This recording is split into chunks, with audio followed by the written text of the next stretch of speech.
تو جس شخص کو اللہ چاہتا ہے کہ ہدایت بخشے اس کا سینہ اسلام کے لیے کھول دیتا ہے، اور جسے چاہتا ہے کہ گمراہ کرے اس کا سینہ تنگ اور گھٹا ہوا کر دیتا ہے، گویا وہ آسمان پر چڑھ رہا ہے۔ اس طرح اللہ ان لوگوں پر جو ایمان نہیں لاتے عذاب بھیجتا ہے۔ وہی تو ہے جس نے سورج کو خوب روشن اور چاند کو بھی منور بنایا اور چاند کی منزلیں مقرر کی تاکہ تم برسوں کا شمار اور کاموں کا حساب معلوم کرو۔ یہ سب کچھ اللہ نے تدبیر سے پیدا کیا ہے، سمجھنے والوں کے لیے وہ اپنی آیتیں کھول کھول کر بیان فرماتا ہے۔ اور تم جس حال میں ہوتے ہو یا قرآن میں سے کچھ پڑھتے ہو یا تم لوگ کوئی اور کام کرتے ہو، جب اس میں مصروف ہوتے ہو تو ہم تمہارے پاس ہوتے ہیں، اور تمہارے پروردگار سے کوئی ذرہ بھر بھی چیز پوشیدہ نہیں رہتی، نہ زمین میں اور نہ آسمان میں، اور نہ کوئی چیز ہے اس سے چھوٹی اور نہ بڑی مگر کتاب روشن میں لکھی ہوئی ہے۔ اور وہی تو ہے جس نے آسمانوں اور زمین کو 6 دن میں بنایا، اور اس وقت اس کا عرش پانی پر تھا۔ تمہارے پیدا کرنے سے مقصود یہ ہے کہ وہ تم کو آزمائے کہ تم میں عمل کے لحاظ سے کون بہتر ہے۔ اور اے نبی، اگر تم کہو کہ تم لوگ مرنے کے بعد زندہ کر کے اٹھائے جاؤ گے تو کافر کہہ دیں گے کہ یہ تو کھلا جادو ہوا۔ اللہ وہی تو ہے جس نے ستونوں کے بغیر آسمان جیسا کہ تم دیکھتے ہو اتنے اونچے بنائے، پھر عرش پر جلوہ افروز ہوا اور سورج اور چاند کو کام میں لگا دیا، ہر ایک میعاد معین تک گردش کر رہا ہے۔ وہی دنیا کے کاموں کا انتظام کرتا ہے۔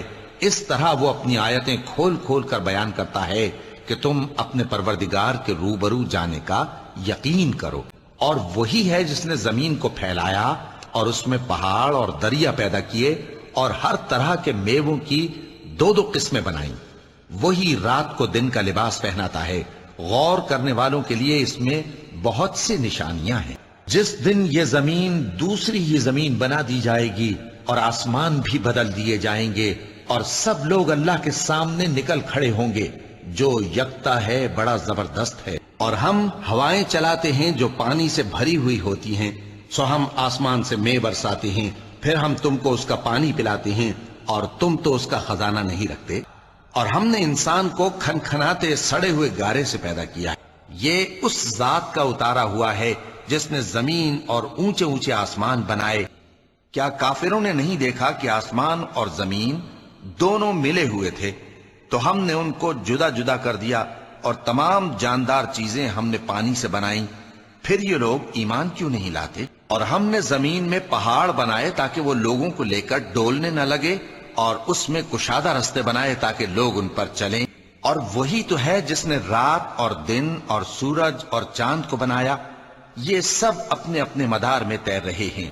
جس دن ہم آسمان کو اس طرح لپیٹ لیں گے جیسے خطوں کا تومار لپیٹ لیتے ہیں، جس طرح ہم نے کائنات کو پہلے پیدا کیا تھا اسی طرح دوبارہ پیدا کر دیں گے۔ یہ وعدہ ہے جس کا پورا کرنا لازم ہے۔ لوگو، اگر تم کو مرنے کے بعد جی اٹھنے میں کچھ شک ہو تو ہم نے تم کو پہلی بار بھی تو پیدا کیا تھا، یعنی ابتدا میں مٹی سے، پھر اس سے نطفہ بنا کر، پھر اس سے خون کا لوتھڑا بنا کر، پھر اس سے بوٹی بنا کر جس کی بناوٹ کامل بھی ہوتی ہے اور ناقص بھی، تاکہ تم پر اپنی خالقیت ظاہر کر دیں۔ اور ہم جس کو چاہتے ہیں ایک میعاد مقرر تک پیٹ میں ٹھہرائے رکھتے ہیں، پھر تم کو بچہ بنا کر نکالتے ہیں، پھر تم جوانی کو پہنچتے ہو، اور بعض قبل از پیری مر جاتے ہیں، اور بعض بڑھاپے کی نہایت خراب عمر کی طرف لوٹائے جاتے ہیں کہ بہت کچھ جاننے کے بعد بالکل بے علم ہو جاتے ہیں۔ اور اے دیکھنے والے، تو دیکھتا ہے کہ ایک وقت میں زمین خشک پڑی ہوتی ہے، پھر جب ہم اس پر مے برساتے ہیں تو وہ شاداب ہو جاتی اور ابھرنے لگتی ہے اور طرح طرح کی بارونق چیزیں اگاتی ہے۔ اور ہم نے انسان کو مٹی کے خلاصے سے پیدا کیا ہے، پھر اس کو ایک مضبوط اور محفوظ جگہ میں نطفہ بنا کر رکھا، پھر ہم نے نطفے کا لوتھڑا بنایا، پھر لوتھڑے کی بوٹی بنائی، پھر بوٹی کی ہڈیاں بنائیں، پھر ہڈیوں پر گوشت پوست چڑھایا، پھر اس کو نئی صورت میں بنا دیا۔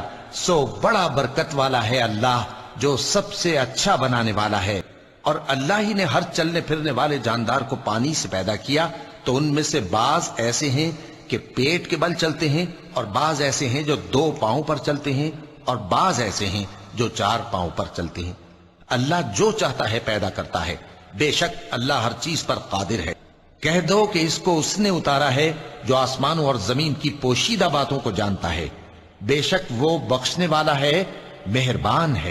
اور وہی تو ہے جس نے دو دریاؤں کو ملا کر چلایا، ایک کا پانی شیریں ہے پیاس بجھانے والا، اور دوسرے کا کھاری کڑوا، اور دونوں کے درمیان ایک پردہ اور مضبوط اوٹ بنا دی ہے۔ اور وہی تو ہے جس نے پانی سے آدمی پیدا کیا، پھر اس کو ددھیال، ننھیال اور سسرال والا بنایا، اور تمہارا پروردگار ہر طرح کی قدرت رکھتا ہے۔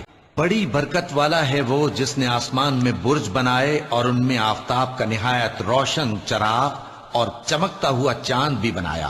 اور یہ قرآن رب العالمین کا اتارا ہوا ہے، اور تم کو یہ قرآن اس حکیم و علیم کی طرف سے عطا کیا جاتا ہے۔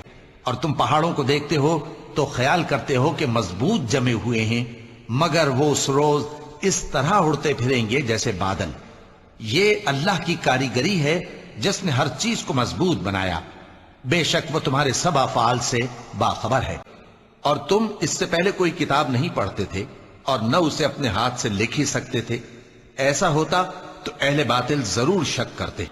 کیا انہوں نے نہیں دیکھا کہ ہم نے حرم کو مقام امن بنایا ہے اور لوگ ان کے گرد و نواح سے اچک لیے جاتے ہیں؟ کیا یہ لوگ باطل پر اعتقاد رکھتے ہیں اور اللہ کی نعمتوں کی ناشکری کرتے ہیں؟ کیا انہوں نے اپنے دل میں غور نہیں کیا کہ اللہ نے آسمانوں اور زمین کو اور جو کچھ ان دونوں کے درمیان ہے ان کو حکمت سے اور ایک وقت مقرر تک کے لیے پیدا کیا ہے؟ اور بہت سے لوگ اپنے پروردگار سے ملنے کے منکر ہیں۔ اور اسی کی نشانیوں میں سے ہے کہ اس نے تمہیں مٹی سے پیدا کیا، پھر اب تم انسان ہو کر جا بجا پھیل رہے ہو۔ کیا تم نے نہیں دیکھا کہ اللہ ہی رات کو دن میں داخل کرتا ہے اور دن کو رات میں داخل کرتا ہے، اور اسی نے سورج اور چاند کو کام میں لگا رکھا ہے، ہر ایک وقت مقرر تک چل رہا ہے۔ اور یہ کہ اللہ تمہارے سب اعمال سے خبردار ہے۔ اور جو کتاب تم کو تمہارے پروردگار کی طرف سے وحی کی جاتی ہے اسی کی پیروی کیے جانا، بے شک اللہ تمہارے سب اعمال سے خبردار ہے۔ وہی رات کو دن میں داخل کرتا اور وہی دن کو رات میں داخل کرتا ہے، اور اسی نے سورج اور چاند کو کام میں لگا دیا ہے، ہر ایک وقت مقرر تک چل رہا ہے۔ یہی اللہ تمہارا پروردگار ہے، اسی کی بادشاہی ہے۔ اور جن لوگوں کو تم اس کے سوا پکارتے ہو وہ کھجور کی گٹھلی کے چھلکے کے برابر بھی تو کسی چیز کے مالک نہیں۔ یہ قرآن غالب و مہربان کا نازل کیا ہوا ہے، نہ تو سورج ہی سے یہ ہو سکتا ہے کہ چاند کو جا پکڑے، اور نہ رات ہی دن سے پہلے آ سکتی ہے، اور سب اپنے اپنے مدار میں تیر رہے ہیں۔ اسی نے آسمانوں اور زمین کو تدبیر کے ساتھ پیدا کیا ہے، اور وہی رات کو دن پر لپیٹتا اور دن کو رات پر لپیٹتا ہے، اور اسی نے سورج اور چاند کو کام میں لگا رکھا ہے، سب ایک وقت مقرر تک چلتے رہیں گے۔ دیکھو وہی غالب ہے، بخشنے والا ہے۔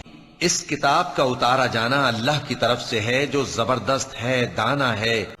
وہی تو ہے جس نے تم کو پہلے مٹی سے پیدا کیا، پھر نطفہ بنا کر، پھر لوتھڑا بنا کر، پھر تم کو بچہ بنا کر نکالتا ہے، پھر تم اپنی جوانی کو پہنچتے ہو، پھر بوڑھے ہو جاتے ہو، اور کوئی تم میں سے پہلے ہی مر جاتا ہے، اور آخر تم موت کے وقت مقرر تک پہنچ جاتے ہو، اور تاکہ تم سمجھو۔ اللہ ہی تو ہے جس نے سچائی کے ساتھ یہ کتاب نازل کی اور عدل و انصاف کی ترازو بھی۔ اور تم کو کیا معلوم، شاید قیامت قریب ہی آ پہنچی ہو، تو اس دن کا انتظار کرو کہ آسمان سے صاف دھواں نکلے گا۔ اس کتاب کا اتارا جانا اللہ کی طرف سے ہے جو غالب ہے، دانا ہے۔ یہ کتاب اللہ کی طرف سے نازل ہوئی ہے جو غالب ہے، حکمت والا ہے۔ اور آسمان کو ہم ہی نے اپنی قدرت سے بنایا، اور ہم کو ہر طرح کی قدرت ہے۔ اسی نے دو دریا رواں کیے جو آپس میں ملتے ہیں، مگر دونوں میں ایک آڑ ہے کہ اس سے تجاوز نہیں کر سکتے۔ یہ رب العالمین کی طرف سے اتارا گیا ہے۔ اگر ہم یہ قرآن کسی پہاڑ پر نازل کرتے تو تم اس کو دیکھتے کہ اللہ کے خوف سے دبا اور پھٹا جاتا ہے۔ اور یہ مثالیں ہم لوگوں کے لیے بیان کرتے ہیں تاکہ وہ غور کریں۔ اللہ ہی تو ہے جس نے 7 آسمان پیدا کیے اور ویسی ہی زمینیں بھی، ان میں اللہ کا حکم اترتا رہتا ہے تاکہ تم لوگ جان لو کہ اللہ ہر چیز پر قادر ہے، اور یہ کہ اللہ اپنے علم سے ہر چیز کا احاطہ کیے ہوئے ہے۔ اسی نے 7 آسمان اوپر تلے بنائے، اے دیکھنے والے، کیا تو رحمان کی تخلیق میں کچھ نقص دیکھتا ہے؟ ذرا آنکھ اٹھا کر دیکھ، بھلا تجھ کو آسمان میں کوئی شگاف نظر آتا ہے؟ اور ہم نے قریب کے آسمان کو تاروں کے چراغوں سے زینت دی اور ان کو شیطانوں کے مارنے کا آلہ بنایا، اور ان کے لیے دہکتی آگ کا عذاب تیار کر رکھا ہے۔ یہ رب العالمین کا اتارا ہوا ہے۔ سو جب آنکھیں چندھیا جائیں اور چاند گہنا جائے اور سورج اور چاند جمع کر دیے جائیں، اس کا جمع کرنا اور پڑھانا ہمارے ذمے ہے۔ اے نبی صلی اللہ علیہ وآلہ وسلم، ہم نے تم پر قرآن بتدریج نازل کیا ہے اور اس کے بعد زمین کو پھیلا دیا۔ قابل ادب ورقوں میں لکھا ہوا، جب سورج لپیٹ لیا جائے گا اور جب تارے بے نور ہو جائیں گے، پس میں ان ستاروں کی قسم کھاتا ہوں جو پیچھے ہٹ جاتے ہیں اور جو سیر کرتے اور غائب ہو جاتے ہیں، جو صاحب قوت ہے، مالک عرش کے ہاں اونچے درجے والا ہے۔